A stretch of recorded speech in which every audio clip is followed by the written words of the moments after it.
এই 7 ভাই আমাদের প্রত্যেকটা ভাইকে তিনি চেষ্টা করেছেন পূর্ণ লেখাপড়া শেখানোর জন্য। এক এক জায়গায় হাজার হাজার টাকা ব্যয় করেছেন। আর মানুষ যদি জিজ্ঞাসা করত, মানুষ যদি বিবাহের প্রস্তাব নিয়ে আসার জন্য যদি দেখত, তেমন কোনো সম্পদ নেই। অনেক মানুষ এরকম আছে সম্পদ ছাড়া ব্যক্তিদেরকে দেখতে পারে না।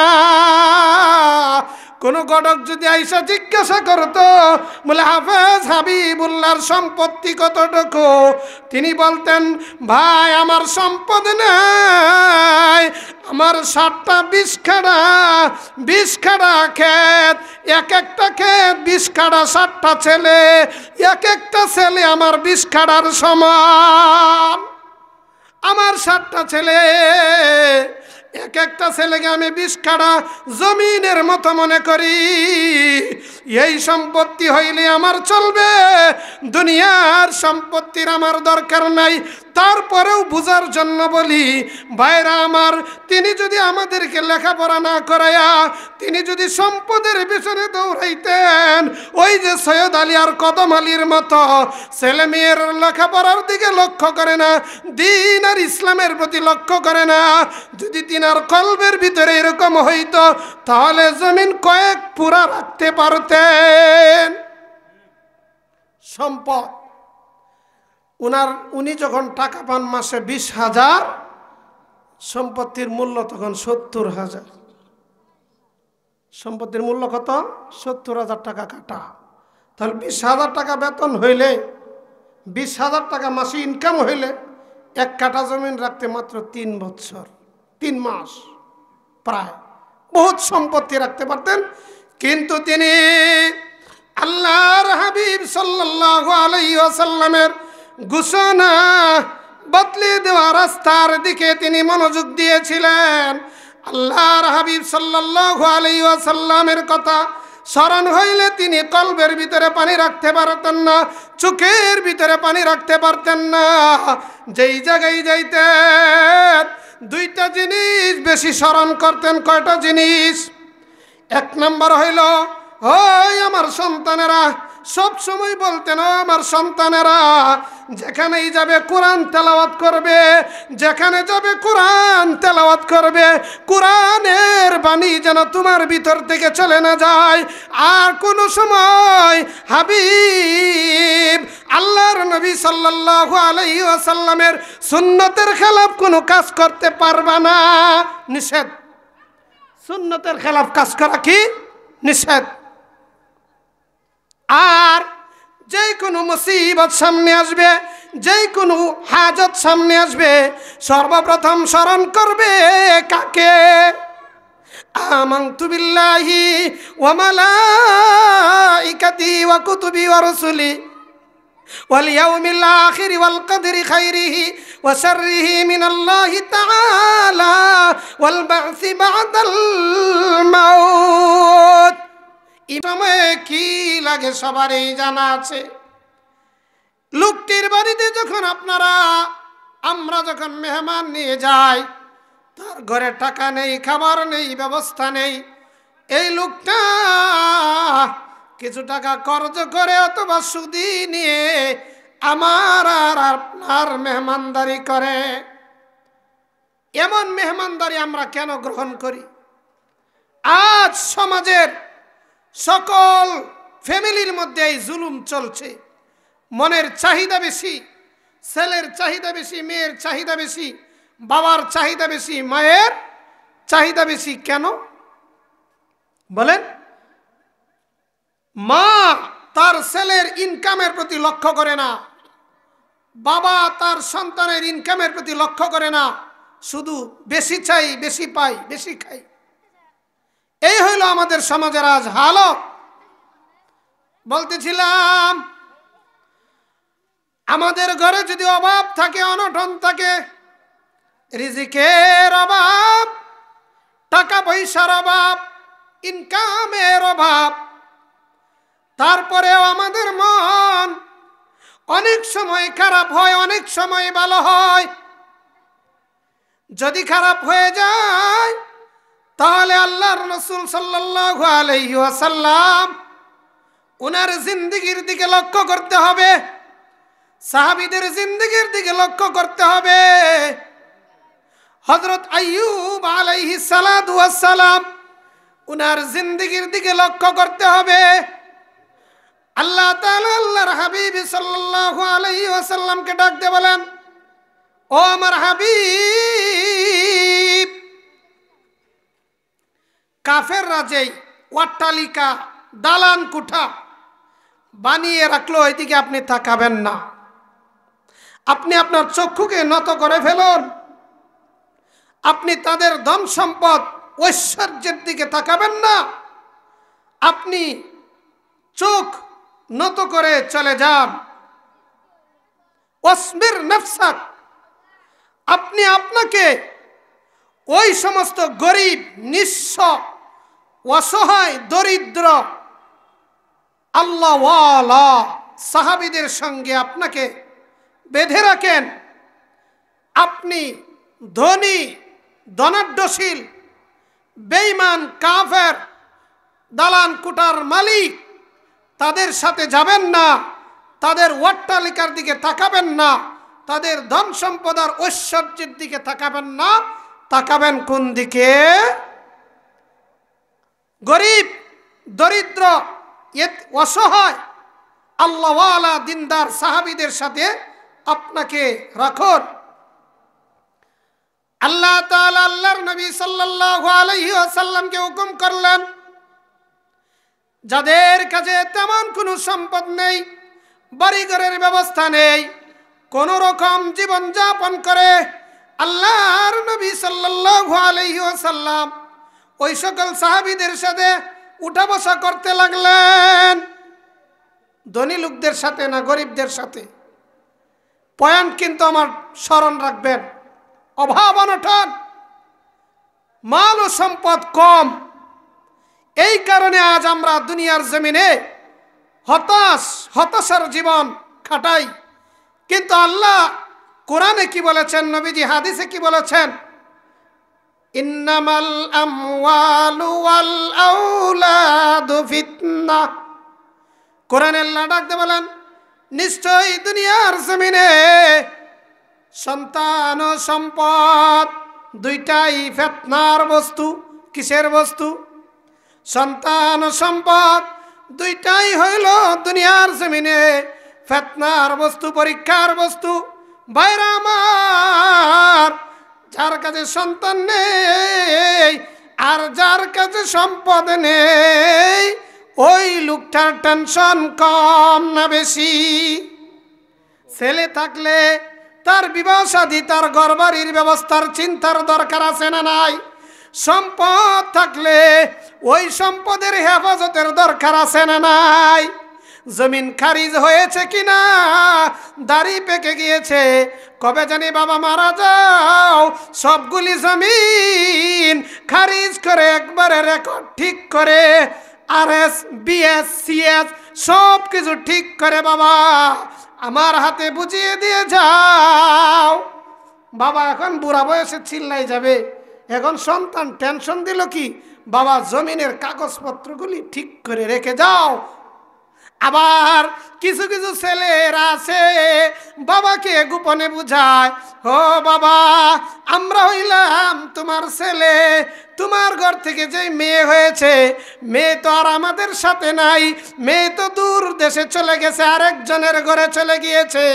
ও বাবা গোপনে গোপনে চলো, টিপটা দিয়ে দাও। এমন লোক আছে না নাই? বয়ান করে হাজারো লোক। ভাইরা আমার, দুঃখের কথা কার কাছে বলি, হ্যাঁ বলার জায়গা নেই। এমন লোক আছে ফারায়েজের মাসলা দিলে কোরআন সুন্নাহ আর কিতাব ঘেটে ঘেটে সবগুলি ফারায়েজের মাসলা দিতে পারবে, কিন্তু নিজের বোনের সম্পত্তি দেওয়ার সময় বাবাকে গোপনে বুঝায়, ও বাবা তোমার যেই জমি আছে সেই জমির মধ্যে আমরা মেল ফ্যাক্টরি করব, ও বাবা তোমার যেই জমি আছে সেই জমির মধ্যে আমরা ভবিষ্যতে মার্কেট করে আমরা চলব। কেন মেয়েদেরকে দিতে হয়? মেয়েদেরকে ওই বিলের তলার মধ্যে এক কাটা দিলেই তো চলে। ঘটনাক্রমে আমার সঙ্গে আমার এক মামির কথা হয়, জানি না, জিজ্ঞাসা করলাম কি দিবেন, কতটুকু দিবেন? আমাকে উত্তর দিল, ভাগিনা রে, দেশ বিদেশে যাও, সফর করো ঠিক, বয়ানে কোনোদিন বলিও না। ও ভাগিনা, তুমি কি জানো না তোমার নানা বেলগাছ তলে যে দিয়ে গিয়েছে? বেলগাছ চিনেন না? বিলের তলির মধ্যে বেলগাছ।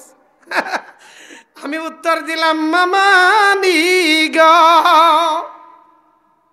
কত কিতাব পড়লাম, ছোট কিতাব পড়লাম, বড় কিতাব পড়লাম, কোরআনে কারিমের মধ্যে আল্লাহ রাব্বুল আলামিন একটা মাসলা আপনারা শুনে রাখবেন, কোরআনে কারিমের মধ্যে আল্লাহ রাব্বুল আলামিন যে মাসলাগুলি বয়ান করেছেন, অল্প কয়েকটা মাসলা বয়ান করেছেন, মাসলা তেমন বয়ান হয় নাই।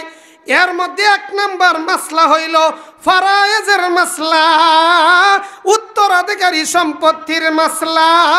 আল্লাহ রাব্বুল আলামিন বাবা কতটুকু পাবে, সন্তান কতটুকু পাবে, মা কতটুকু পাবে, ছেলে কতটুকু পাবে, নাতি কতটুকু পাবে, ভাই বোন যদি সম্পর্কীয় বৈমাত্রীয় ভাই বোন তারা কে কতটুকু পাবে, আল্লাহ রাব্বুল আলামিন কোরআনে কারিমে বিস্তারিত বর্ণনা করে দিয়েছেন। ভাই এবার বুঝায়, বলতেছিলাম আমার মামানি উত্তর দিয়েছিল, বা বাগনা জানো না তোমার নানা না দিয়ে গেছে বেল গাছ তলে, বড়ই গাছ তলে? আমি উত্তর দিলাম, ও মামানি, কত কিতাব ঘাটলাম, কোরআনের তাফসির পড়লাম, হাদিসের ব্যাখ্যা পড়লাম, কোরআন হাদিসের কোথাও বেল গাছ আর তাল গাছ তো দেখলাম না, বেল গাছ তাল গাছ তো পাইলাম না। আপনি কিভাবে পাইলেন? সবাই এখান থেকে বয়ান করে আমি নামার পরে আমাকে জিজ্ঞাসা করবেন, হুজুর দিয়েছেন দিয়েছেন? আমার ভগ্নিপতিকে অনেকেই চিনেন না? আব্বা মারা গেছেন, সহায় সম্পদ তেমন নেই, হালকা পাতলা আছে, তারপরেও আমরা উল্লেখযোগ্য হারে প্রয়োজন ছিল বোনের, মোটামুটি যতটুকু আছে এতটুকু হারে, যতটুকু আসে হিসাবে যা আসে বাজার দরে। তৎকালীন সময় আব্বাজান যখন মারা যান, করোনা যখন লাগে 2019 মনে হয় না 20, 2019-এর 12ই মার্চ বৃহস্পতিবার দিবাগত রাত্রে আব্বাজানের এন্তেকাল। করুণ, আশ্চর্য, অনেক কিছু শিক্ষার ছিল ওনার থেকে। যদি এখানে একদিন সুযোগ হয় বলবো, লোকটা আমার বাবা বলে নয়, এই লোকটা আল্লাহর জ্বলন্ত ওলি ছিল, সুবহানাল্লাহ বলে। আজ হাজারো লোক পাওয়া যায়, ভিতরে ইখলাস পাওয়া যায় না, রুহু পাওয়া যায় না।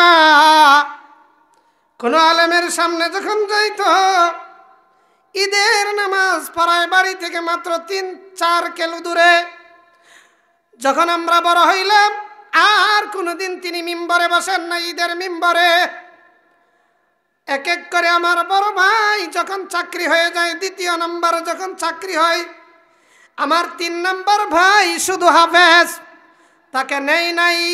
4 নম্বর আমাকে নিয়েছেন, যখন আমারও চাকরি হয়ে গেল, আমার ছোট ভাই উবাইদুল্লাহ তাকে নিয়ে যায়।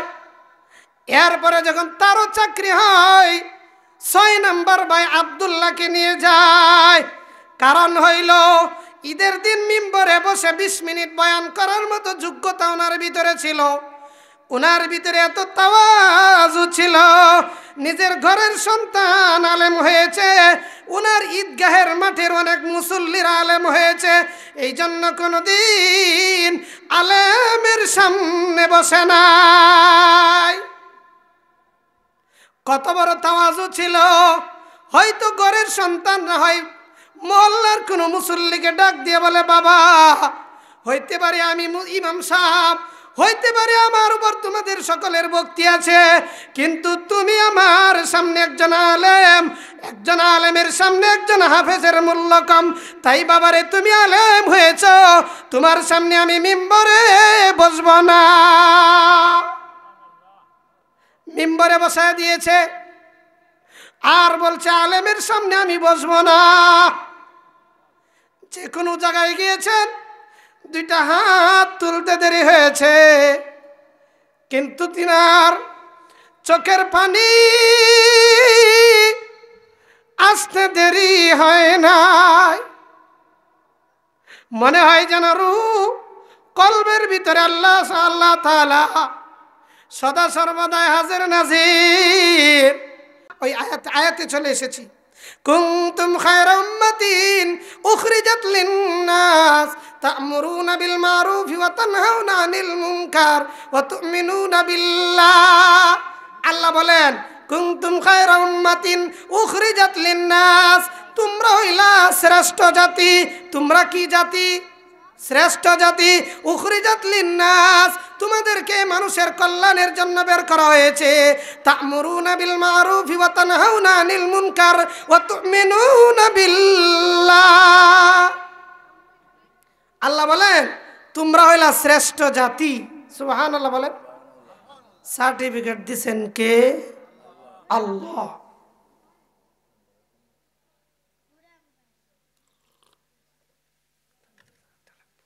সার্টিফিকেট দিবেন কে? আল্লাহ। আচ্ছা, এই সার্টিফিকেট নেওয়ার ভাব আছে? এই সার্টিফিকেট কি চুরি হওয়ার ভাব আছে, ব্যবস্থা আছে? জোরে বলেন। আল্লাহ সার্টিফিকেট দিয়েছেন কি? তোমরা হইল শ্রেষ্ঠ জাতি। তোমরা কি জাতি? শ্রেষ্ঠ জাতি। আচ্ছা, যদি আমাদের দেশের প্রধানমন্ত্রী সাহেব যদি বলেন যে আমার দেশের মধ্যে একবারে ধুরুয়া এলাকা যেটা আছে, এই ধুরুয়া এলাকার মানুষ হইল আমার কাছে শ্রেষ্ঠ, কেমন বুঝেন? মিডিয়া, টিভি চ্যানেল গরম হয়ে যাবে না? তাহলে আল্লাহ রাব্বুল আলামিন বলছেন, আমার গোলাম, আমার বান্দারা শোনো, তোমরা হইলা আমার শ্রেষ্ঠ জাতি, শ্রেষ্ঠ উম্মত। আমার নবীর উম্মতের মধ্যে আমার নবীর উম্মত হইল শ্রেষ্ঠ উম্মত। কুনতুম খায়রা উম্মাতিন উখরিজাত লিন-নাস, তোমরা হইলা ভালো শ্রেষ্ঠ উম্মত। উখরিজাত লিন-নাস, তোমাদেরকে মানুষের কল্যাণের জন্য বের করা হয়েছে। কিসের জন্য বের করা হয়েছে? কল্যাণের জন্য বের করা হয়েছে। ভাইরা আমার, দুনিয়ার জমিনে কেউ যদি দাখিল পরীক্ষা দিয়া সার্টিফিকেট নিতে চায়, দুনিয়ার জমিনে যদি কেউ ইন্টারের সার্টিফিকেট নিতে চায়, দুনিয়ার জমিনে যদি কেউ মাস্টার্সের সার্টিফিকেট নিতে চায়, পরীক্ষার দরকার আছে না নাই? লেখাপড়ার দরকার আছে না নাই? তাহলে আল্লাহ যে বললেন তোমরা শ্রেষ্ঠ, এটার একটা পরীক্ষা, এটার একটা পড়ালেখা আছে না না? এই পড়ালেখা কাছে চলে এসেছি। আচ্ছা, তাহলে দুনিয়ার সার্টিফিকেট কামাই করলে যদি পড়ালেখার দরকার হয় আর পরীক্ষার দরকার হয়, তাহলে আমরা যে শ্রেষ্ঠ জাতি, কোরআনের ঘোষণা, এই কোরআনের ঘোষণার একটা সার্টিফিকেট নিতে হলে লেখাপড়া আছে না নয়? আছে। লেখাপড়া কি? কয়টা সাবজেক্ট? এটা কি গোপন? পরীক্ষার, আখিরাতের পরীক্ষার যেই প্রশ্নের মধ্যে সোয়াল প্রশ্ন কয়টা, অংশ কয়টা, গোপন না প্রকাশ? প্রকাশ। আসেন এবার শ্রেষ্ঠ জাতি হওয়ার জন্য কাজ কয়টা দরকার? দুইটা। কয়টা? দুইটা। দুইটা বিষয়ে পড়ালেখা করতে হবে। দুইটা বিষয় পড়ালেখা করে এই বিষয়ে আমার অভিজ্ঞতা হাসিল করতে হবে, এই দুই বিষয়ে আমার পরীক্ষা দিতে হবে। চলেন তা'মুরুনা বিল মা'রুফ ওয়া তানহাউনা আনিল মুনকার ওয়া তু'মিনুনা বিল্লাহ। আল্লাহ রাব্বুল আলামিন বলেন, ও আমার গোলামের দলেরা, ও দুনিয়ার বান্দারা, শুনে রাখো, তোমরা যদি দুনিয়ার শ্রেষ্ঠ উম্মতের অন্তর্ভুক্ত হইতে চাও তাহলে দুইটা সাবজেক্ট লাগবে। একটা হইল তা'মুরুনা বিল মা'রুফ ওয়া তানহাউনা আনিল মুনকার, একটা হইল সৎ কাজের আদেশ, আরেকটা হইল অসৎ কাজের নিষেধ। জোরে বলেন কয়টা? একটা হইল সৎ কাজের আদেশ, আরেকটা হইল অসৎ কাজের নিষেধ। সৎ কাজের আদেশ কি? সৎ কাজের আদেশ আর অসৎ কাজের নিষেধ, দুইটা পয়েন্ট সংক্ষিপ্ত বলে ইনশাল্লাহ বিদায় নিব। সৎ কাজের আদেশ, হাজিরিনে মজলিস ভাইরা আমার, সৎ কাজের আদেশ আজ আমাদের মধ্যে আছে নাই। আমি আমার স্বার্থ দেখি কাজ করার সময়, যে কোনো কাজ করার সময় আমার স্বার্থ দেখি, আমার স্বার্থ কোন দিকে চলে যাবে, কোন কাজ করলে, কোন জায়গায় প্রতিবাদ করলে, কোন কথা বললে আমার স্বার্থ নষ্ট হবে আর আমার স্বার্থ রক্ষা হবে, এই দিকে লক্ষ্য করে আমরা সমাজে কাজ করি। কিন্তু আজ সমাজের মধ্যে সৎ কাজের আদেশ নাই। আমার সামনে আমার ছেলে হাফ ফ্যান, নাম কি? হাফ ফ্যান, বলেন নাম কি? Half pant. আমার সামনে আমার ছেলে হাফ প্যান্ট পরে ঘুরে। আরে বাবা রে, তুমি কি ইসলামটাকে খাইতে চাও? তুমি কি ইসলামকে ধ্বংস করতে চাও? তাহলে কি করতে চাও? হাফ প্যান্ট কেন পরলা? হাফ প্যান্ট তো মুসলমানের পোশাক নয়, এটা বিজাতিদের পোশাক। কাদের পোশাক? বিজাতিদের পোশাক। আপনার মেয়ে, যুবতী মেয়ে, তার হাতে ফোন দিয়ে দিয়েছেন, বলেন রাত যখন গভীর হয় তখন আমার আর আপনার অন্তরের মধ্যে শয়তান কুমন্ত্রণা দেয় না? আমার আর আপনার অন্তরের ভিতরে যদি, বুড়া মনের ভিতরে যদি শয়তান কুমন্ত্রণা দিতে পারে, তাহলে আপনার মেয়ের হাতে যে ফোন, আপনি কিছু বলেন না? আপনার ছেলে বিদেশ, অহরহ পুত্রবধূ অহরহ ফোন চালাইতেছে, ফোন নিয়ে বাবার বাড়িতে, বাজারে, ঘাটে, রাস্তা যত্রতত্র যাইতেছে, আপনি কিছু বলেন না? আপনাকে টাকা দিবে না এই ভয়ে, আপনাকে সুবিধা দিবে না এই জন্য সৎ কাজের আদেশ করতে হবে, অসৎ কাজের নিষেধ করতে হবে। গান বাজনা করা যাবে না, মদ খাওয়া যাবে না, সুদ খাওয়া যাবে না, ঘুষ খাওয়া যাবে না, জিনা ব্যভিচার করা যাবে না, জিনা ব্যভিচার যারা করে তাদেরকে সহযোগিতা করা যাবে না, সুদ খাওয়া যাবে না, সুদের সাক্ষী, সুদের লেনদেন কোথাও নিজে অংশগ্রহণ করা যাবে না। এই হইল সৎ কাজের আদেশ, অসৎ কাজের নিষেধ। সর্বত্রে সৎ কাজের আদেশ করতে হবে, অসৎ কাজের নিষেধ করতে হবে। আল্লাহ রাব্বুল আলামিন আমাদেরকে সৎ কাজের আদেশ, অসৎ কাজের নিষেধ করে এই দুনিয়া থেকে বিদায় নেওয়ার তৌফিক দান করেন। ওয়া মা আলাইনা ইল্লাল বালাগ। আসসালামু আলাইকুম ওয়া রাহমাতুল্লাহি ওয়া বারাকাতুহু।